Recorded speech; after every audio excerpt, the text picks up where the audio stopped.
Assalamu alaikum students. I hope you are all fine at home. Let's start today playing with numbers. Nursery workbook 1, page 11. Let's recall. Write the missing numbers 1 से 20. 1 से लेके 20 तक missing numbers right किए हुए हैं. तो यहाँ पे जो जो नंबर्स मिस हैं वो हमने यहाँ पे राइट करने हैं. ठीक है.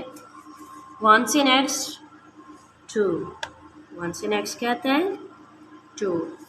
1 2 3 4. 4 से नेक्स्ट क्या आता है? 5.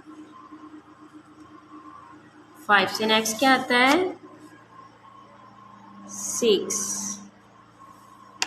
7 8 9 9 1 0 10 1 0 10 1 1 11 1 2 12 1 3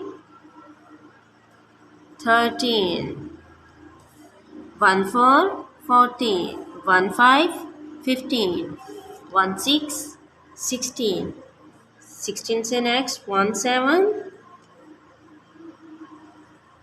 17 1 8 18 1 9 19 2 0 20. ठीक है. मिसिंग नंबर्स राइट कर लिए हैं. नेक्स्ट 12 पेज पे आ जाए. Count and right. यहाँ पे drawings around groups of 10 objects. Count all and right in the box. यहाँ पे इनको काउंट करके बॉक्स में राइट करना है. यहाँ पे स्टार फिशेस हैं तो इनको काउंट करते हैं. Count with me. 1 2 3 4 5 6 7 8 9 1 0 10 1 1